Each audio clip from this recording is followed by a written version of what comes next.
Hello, you are listening to the Divorce University online podcast with your hosts, Thomas and Tammy Ferreira. Hi, I'm Tammy. And I'm Thomas. And today we are going to talk about standing your ground. And this is particularly as it applies to child custody, just by way of the fact of this is kind of the ongoing issue for most people. I mean, if you're lucky enough to not have had children with your crazy ex, then you're out, right? It's nice. It's much cleaner and easier once it's over. It's over. This is kind of the way I look at this is it's kind of an art of war, tactical kind of strategy. And really the title of the episode is deceptive because it's in some ways, I think it's often good to do a tactical retreat, if you know what I mean. Yes. So I follow the Ukraine war religiously. Yeah. I don't know why. It's like a car accident. I can't stop paying attention to it. Yes. But there's a certain mentality in the Russians that says we will cede no ground. And what happens is that they end up spending their firepower on targets that are not militarily important because they are trying to, they want to give everything guns blazing all the time. Right. And that's a good analogy, actually. Right. For this. Oh. I hadn't heard that before Thomas and I, we usually have some discussion going into these, but we try not to get into too much detail because we feel like it, I don't know, if it's a new discussion between us, it usually comes off a little better. Right.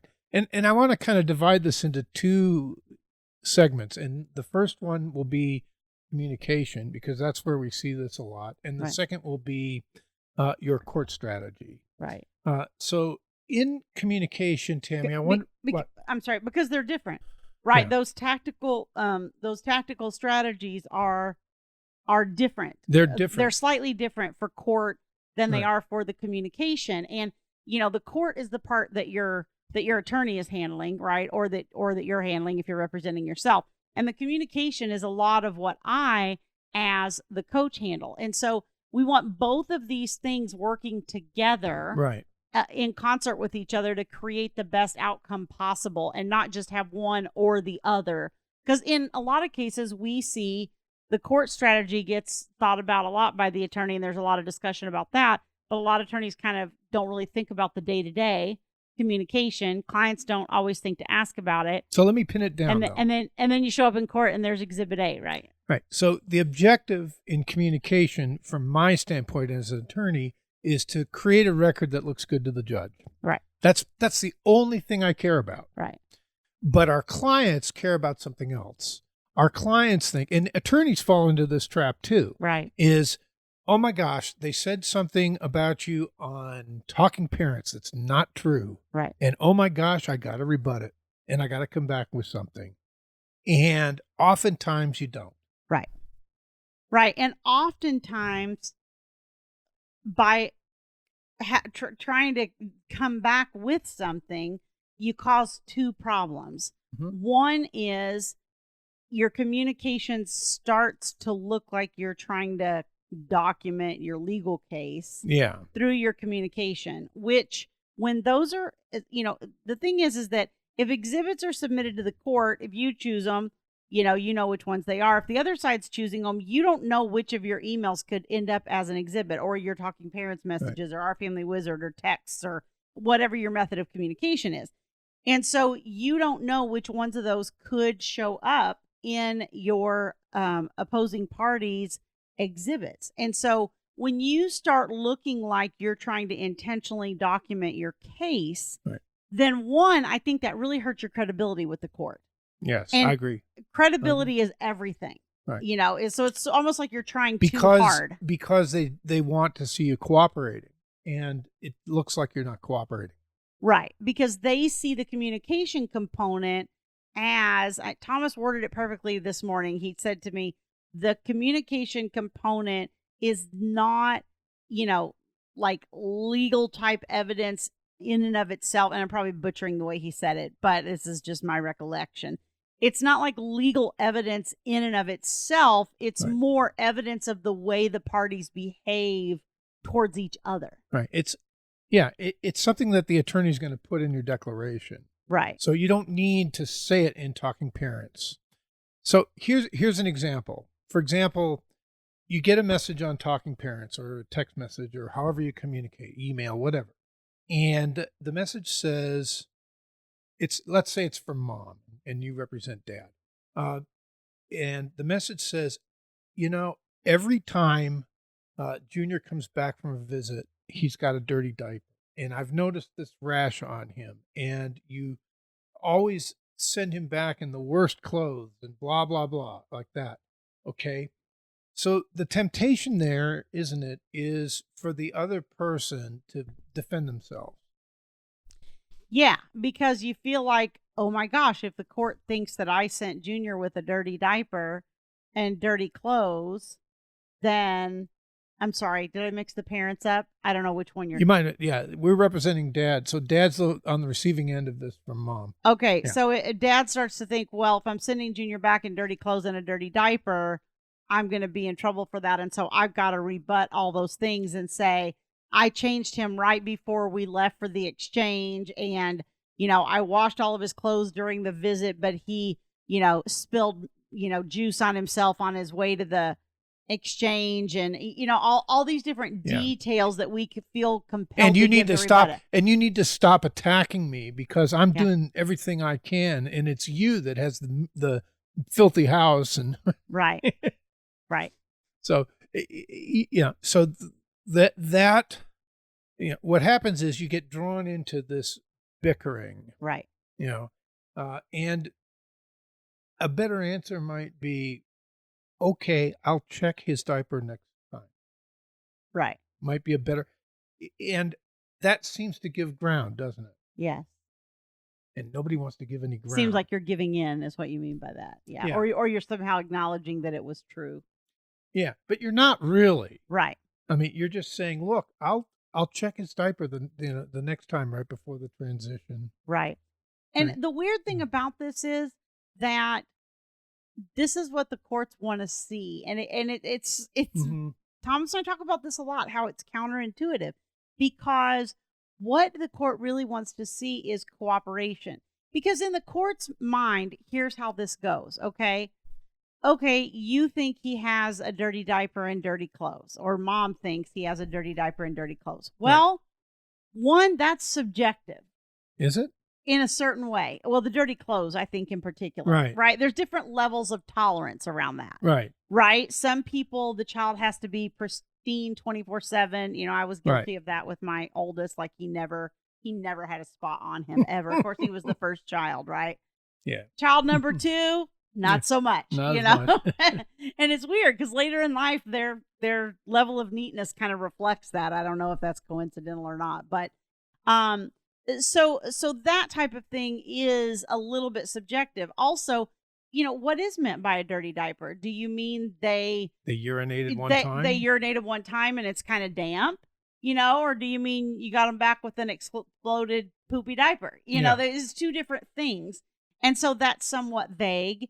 And so some of it is subjective. And also life happens. Like I said, maybe the baby, used the bathroom on the way to the transition. Right. Maybe they spilled something in the car on themselves. Maybe, all the same things that happen to all of us day in and day out. I know we've all had that experience where, you get your kid up, you get them all ready to go somewhere, and you get ready to go out the door and they dump a bowl of cereal on their head, right? And you're back at square one and everybody wonders why you're always 45 minutes late showing up. But that's kind of how life goes. And so the court also is going to give grace in that regard, and they're going to give people the benefit of the doubt. Right. Because what's more important to the court is, in one respect, the court's very concerned about health and safety, but to a point, not as much as the relationship. There's kind of obviously, if you never change the diaper, if you bring the child back to the exchange with 2 days worth of poop in his diaper, that's a problem. Right. Okay. But if it's on the board, if it's like a gray thing, the court's more concerned with the opportunity of the child to have a relationship with his dad than Right. they are with the sanitary condition. Right. Right. Right. There's a certain adequacy level, right? We've talked about that. Right, It's like, yeah. and for some moms, and I like, again, I know I was this way, like, a clean diaper means a dry, Tushy. no, yeah, dry tushy, no nothing. If it was even damp, I changed it. That's, who I am. And if you have a child that's more prone to rashes and more prone to, all those considerations come into play. But again, the court's view, like Thomas said, is, well, what's more important? This child having a dirty diaper for a few minutes or actually having a relationship with the other parent? Right. So how would you handle that from the mom's point of view? I mean, you're concerned that the child's getting too many diaper rashes. I mean, how do you handle that? Well, I mean, I think the communication side, it's the same. And, you have to just learn to let certain things go and that you can't really do much about it. Now, I will tell you, here's the thing. It depends on the dad you're dealing with. Yeah. Okay. If I'm dealing with somebody like you, let's say, because I've seen how you interact with your ex-wife, then I might say, hey, and Thomas and I love the word hey when it's like casual, you're not trying to attack the other person. Mm-hmm. You just say, hey, I noticed that the baby's diaper was dirty, and I've been having a lot of problems with rashes with him, and I know that things can happen, and he might have gone to the bathroom on the way to the exchange or whatever, but could you please on your end try to change him, even if you notice he's damp, because I'm trying to get the rash under the control, and the doctor said that he shouldn't have any moisture at all whatsoever. Right. I might say something like that if it was you. Now, here's the problem. If you're dealing with what most of my coaching clients are dealing with, because let's face it, the people I'm coaching are people that are dealing with usually extremely high conflict opposing parties, right? Whether it's mom or dad, if they're looking for coaching, they're usually dealing with a high conflict parent on the other side. And so here's my thing. In that situation, if you send any note regarding that issue to the other parent, I'm a little hesitant to say it this way, but of course, the majority of my experience is with moms. And so mostly I see what dad's responses are in these situations. Not to say that this is always dad or this can't be mom or whatever. It happens on both sides. But a lot of times I will see a mom write some concerning thing like that, or ask like, hey, I noticed she's got this really bad bruise on her knee. Do you know what happened with that? Mm-hmm. And a lot of times the mom is really only trying to find out, like, because they're scared and they get nervous. And women in general, we tend to do this, right? We get anxious. Our little mama bear kicks in. We start having the worst of all thoughts. And so we're like, oh my gosh, this is a really bad bruise that wasn't there before. What happened? And inevitably, dad's response is something along the lines of, will you stop trying to take your, crazy assumptions and make something out of them and trying to accuse me? Right. Yeah. And honestly, if you're dad in that situation and you are trying to get your crazy ex to calm down to where you can have sanity in your life, that's one of the worst responses you can give. Yeah. Because what happens is people's imagination starts to run away with them. Just like Thomas and I talked about a couple episodes ago, it's what if? So then her mind starts going, well, what's he trying to what is he trying to hide? Well, what if he's the one that caused that bruise to be there? Well, did he shove the kid to the ground? Well, is he trying to cover up something? Did one of his friends or relatives hurt the child? Well, what would, if you want a calm ex-wife and your dad, the thing to do is to come back and say, wow, I don't know. I didn't notice a bruise when, the child left. Maybe it happened at school, or we were at the pool and she was running and I had told her multiple times not to, but how she doesn't listen sometimes, and she slipped and fell and got a really bad bruise. Mm-hmm. Whatever, either give the explanation or simply say, I'm sorry, I really don't know. But this sort of flipping it and trying to accuse the other person of, Right. well, you know, you need to quit with trying to attack me, that only escalates. Then I attack, you attack, I attack, you attack, and everybody keeps anteing up every time they attack. Right. And it spirals out of So- control. And that's what we see. As a lawyer, when I'm presenting these cases to the court, the kind of communication I want is I want the other side to be communicating in these long block paragraphs with accusations, and I want my client to appear like they're just trying to cooperate. I don't know how the bruise happened. It's possible that it happened at school. Why don't we Let me know if I can do anything. let you me know, know if so- I, yeah. Let me know if you need anything, you know. Right. So it kind of a hat in hand sort of way. And people think, well, if I say that, I'm giving ground, because she's just going to say to the court, look, court, he admitted. This is an admission. It's not an admission. Right. And the court won't see it as such. Yeah. But they will see, if you take the bait and jump into the conflict, they will see you as part of the problem. Right. That's the thing. You want to create a record where they're the problem, Right. not you. But you've got to stop participating in being the problem in order to make the other person stand out for their difficulty. Right. You know, and either parent, whether you're mom or dad, you could do this. It's just most people don't stop their emotions. They just give into it, and they just say whatever. And a lot of times, your reactions to the other person cause you to look just as crazy as them. And then That's the court doesn't know what to do with anybody, And I want to back up to the diaper thing for just a minute, because you asked me what would you do in that situation, and I sort of answered the communication part, but I didn't answer the practical side.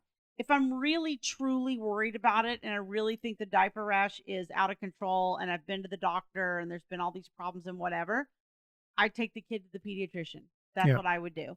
Because even if it's bad enough, the pediatrician would be a mandated reporter, right? Yeah. And if it's not enough for them to mandate a report, you at least documented it with the physician, so that the physician would be able to say, yeah, we've been dealing with this issue for the last 6 months. You brought the baby in 4 different times, and the rash doesn't seem to be getting any better. And with the medication that I'm giving the baby, in addition to, consistent dry diaper, this should have cleared up 3 months ago. Right. Whatever. But so you have to be careful. You want to take the baby to the doctor if you feel like there's something questionable. So you can get some outside judgment that's not you. Yeah. Because a good Because you're emotional. pediatrician might say, well, this is something that we see all the time. Don't worry about Right. it. Right. And that would really be the best result. Right. So, but sometimes as an attorney, I have cases where the case has kind of developed a reputation for this kind of conflict. Right. I often refer to the case that I was watching where both parents were attacking each other, and minors counsel just kind of threw up their hands, and I knew that the person that won the case would be the one who stopped. And I don't think either one did. Right. And actually, what minors counsel said to the court is, he said, because I was with you that day, and he said, Your Honor, these 2 people could not agree that the sky is up. Right. And that's a bad record for both of them. Right. It's like a pox on both their houses. Right. But there's an opportunity for what I would, in the initial analogy, I would make a tactical retreat. Right. This is not the time to stand your ground. Right. This is the time to appear reasonable. Right. Okay. And frankly, to be reasonable. Right. Because if that other person continues to attack, and you're being reasonable, you're going to win. Right. And let me just say, this takes time. Okay, what we're talking about is a long-term strategy. So many people get focused on the battle and not the war, okay? Right. And what Thomas and I are trying to do in every case is look at the war. I want you to have a good outcome for the long term, not just in these next 3 months, or whatever. Because we've seen multiple cases where people won the battle and totally lost the war. We've seen that. And that's not a position that you want to be in. So you do have to give the court some time to figure out what's going on, and you have to give your ex spouse, or ex whatever, your co-parent, however I'm trying to say it, maybe you weren't married, but you have to give your co-parent time to, you know, adapt to your way of communicating when you change it. And what I inevitably see is it ratchets up before it gets better. So it gets worse. A lot of times people say, Tammy, you told me to do this, and it's actually getting worse, not better. And it's like, just wait for it. Yeah. Just wait for it. And I don't think I've had a case yet, or at least I can't recall one, where it didn't eventually turn the tide and get better. Right. But you have to be able to wait that out. Right. Well, two things could happen. One of them, it could be that the other person starts reacting to you in a more positive way. Right. So you're not attacking them anymore. Right. Maybe they start trusting you. And we've seen that happen in cases. Right. Where I think you were just telling me about one that you were dealing with very recently. Yeah. Where the other party started to trust them and started to give them more parenting time, even though their parenting time was restricted. Yeah, I've had two really extreme cases. One was a mom and one was a dad of coaching clients who I literally monitored every single communication just about it. You know, at least with the dad, I definitely did. And with the mom, I monitor a vast majority of them, especially in the very beginning. And what's happened is over time for both of these parents, even though they themselves were on supervised parenting time on the court orders, both of their exes eventually began to trust them and give them more and more parenting time up to a 50-50 level for both of these. Right. And this is without ever going to court. This is with simply adjusting your communication. Right. Which I think is the number one thing between co-parents that impacts the outcome. Right. But I've watched you coach another client in which the attorneys themselves kind of have a Pickett's charge mentality. Mm-hmm. Pickett's charge, for those of you who don't know, is a battle in the Civil War where General Pickett just took all of his forces and just charged up a hill without regard to the fact that that the defense was just completely mowing them down. Just kind of, whatever happens, keep charging. Right. And I think a lot of times, attorneys fall into that. Right. And clients fall into that because they think they have an exaggerated idea about the adversary system in law. And they think that if they give even a little bit of ground, they're going to lose. Right. So if you have that mentality, I forgot where I was going with that, but it's your client. And the attorneys do this. Yeah. So you have to watch out. It's the attorney that's pushing for the more negative responses to the other parent. And some of these attorneys are just what they are is they're terrific litigators. Right. And the world, it needs these people because eventually you do have to draw a line in the sand and say no further. Right. But if your attorney is telling you to completely attack all the time, attack, right. I'm here to tell you that tactically that's not a good strategy, or strategically it's not a good strategy. Right. It's not a good tactic either. Yeah, tactical strategy. I get into that too. Yes, it's like strategy is the big picture. Slightly different. Yeah. The tactics are day to day. Right. Yeah. And right now I have a client who says, well, this is what my attorney's telling me. And, based on everything you've been educating me about, luckily this is a client that will kind of think for themselves, and be analytical and try to look at very important. Yeah. Trying to learn and trying to know what to do. And it's like, well, my attorney is telling me to do this, but this is sort of contradictory to the strategies that you've been teaching me. And so what do I say to my attorney, or what do I do? And honestly, I will tell you that the attorney is a female. And so in my experience, sometimes, and this is true of my husband too, this isn't just females, but sometimes the attorneys will sort of, almost take it on personally. I think you have two options in this business. You either become totally shut down where you have no emotions around it and you're just doing the job, or you internalize it and take it personally. I think emotionally that's the two coping mechanisms. And you think the attorneys are, whether you're aggressive or not. They're so bought into their client's position that they can't stand outside and see it objectively. Yeah, in this particular case, I feel like this attorney is having a lot of emotions around the case because often she'll change her mind. Maybe she has a narcissist ex-husband. Maybe she's had some experience. I mean, our experiences do shape us, And so it's really hard to kind of put that up on a shelf and not let that impact, how you see a case. Right. And so, anyway, in this particular instance, I think that the attorney is sort of emotionally triggered, if you will, by what's going on, and then lays out this response, and then later on goes, you know what, probably wasn't a good recommendation for me to say that. And to her credit, she's come back and said that to the client a couple times. So, I mean, it's real. Family law is not as black and white as other areas of law, in my opinion. I mean, I don't know. You've never practiced any other kind of law? Yes, I have.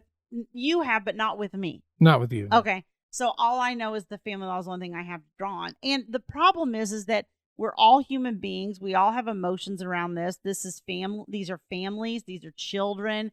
Everybody, that's involved is very focused on wanting to do the right thing and the best for their client and, the best for the parties and all that kind of stuff, even though we have varying ideas of what that would look like. Right. But it comes back to what we talked about this morning, which is that the time to be aggressive when that's necessary is in court. It's in court. It's when the negotiations have broken down, the relationships have broken down, communication is broken down, and there's really no going back. And that doesn't mean that you should start ramping up your communications. You should still do what we're talking about, which is to respond civilly, and don't take the bait with emotional attacks. Don't rebut in your talking parents communications and whatnot. But there is a very good place to be aggressive like that, and that's in the declaration. Right, in court. And you want it to be in the right place. Like, I've had many clients who have said, well, I feel like I need to change attorneys because I'm just feeling like, this isn't going right and that isn't going right. And a lot of times when people are saying that to me, it's like, well, if you can control your emotions and respond correctly in your communications, you're going to create a much better record for your attorney, and they're going to have a much easier time winning your case. I agree with that. So, if you are totally screwing up, and I'm not saying this is, everybody that talks to me about this, but if you're having poor communication or you're over communicating and you're doing all the things that we talked about in the communication before, then your attorney's going to have, even the best attorney is going to have a hard time with that. People often will think, well, if I just have the right attorney, right. And that's not really the issue. A lot of times the issue is the communication. And what else happens is people fire their attorneys. Yeah. And then you get somebody, I get a call, I would say once a month I get this call from some crazy person who is frustrated with their attorney. So I say, oh, what's wrong? And they go off on a litany of things that have happened in their case. And they start saying negative things about their attorney. Right. So I look up their case on the record. What do they call that? The portal. Oh gosh, man! The Register of Actions. The Register of Court. Yeah, I look it up on the Register. Court's case portal. Yeah. Yeah, I look it up and I see that there have been, first of all, the divorce itself was resolved with a 5-day trial. Right. And then there have been 6 requests for orders and 5 ex parte hearings, and I know right away that that's a case that I want to run away from. And eventually, you get to the point where nobody will take the case. Yeah. Because it's just so bad, and you're trying with this kind of Pickett's charge mentality, right? With the same tactics, expecting different results. Right. Right. And so that's why, standing your ground isn't always the solution. And I see this a lot of times with particularly people who are coming out of some sort of abusive, especially emotional and mental abuse. I there's think trauma. Where there's trauma. I think psychological or not psychological, physical abuse is treated a little differently because it's very clear. You can see it. It's there. There's wounds. There's whatever, Right. and that's usually a totally different can of worms. But I think people who are coming out of a situation where they were emotionally and psychologically abused is a time that I frequently see people thinking, well, I've got to have a boundary. I've got to stand my ground. I've got to tell them, you're not going to talk to me this way. I'm not just going to do whatever you ask, and they start seeing that as drawing a boundary. And that is totally not Right. what drawing a boundary is. And I don't care if you're working with a therapist or a coach or any of the above are going to tell you that that's not drawing a boundary. Right. Yeah, I've got a restraining order case where that exact same thing is happening, and the person, the alleged abuser, is, there's no physical violence in this case, but I can see where the guy's probably, I'm trying to use a nice word, a monkey's butt. The guy's in some ways a monkey's butt. And makes her feel intimidated. And it can be, and he can be intimidating. He can be sarcastic and manipulative. Right. Okay, fine. But those things don't constitute domestic violence, not necessarily. Right. And what her part in it is that she's always in his face. Right. So she goes to where he's getting ready in the morning. She goes to, she follows him around the house and gets her digs in. So it's kind of like a dance that they're doing. And what I would advise that person to do is to completely disengage. Right. So if you are in a high conflict situation and you can't stop having the conflict, then the way to establish a boundary is to, I don't know, move out. Yeah. To create some physical distance. Right. And I think with a lot of Tammy's female clients, the solution is to cut off the communication. Right. Yeah. Because that, honestly, cutting off the communication is a huge part of the boundary in this situation. But the problem is we want the other person to know how we feel. Sometimes we want a pound of flesh. Sometimes as the person that we've, Thomas is, we've been married for 13 years. We've been together 16. I share everything with him. Like, he's my best friend. If tomorrow he moved out and cut off all, or just our communication was limited, it'd be hard for me in a lot of ways not to emotionally want to continue to share my feelings in that way. And that's what we see happen from both parties. Yeah. Both sides, men and women, want this is your person, right? Right. This has been your person. And I think it's harder for the person that is the person being rejected. It's a little bit more of a struggle for them most of the time.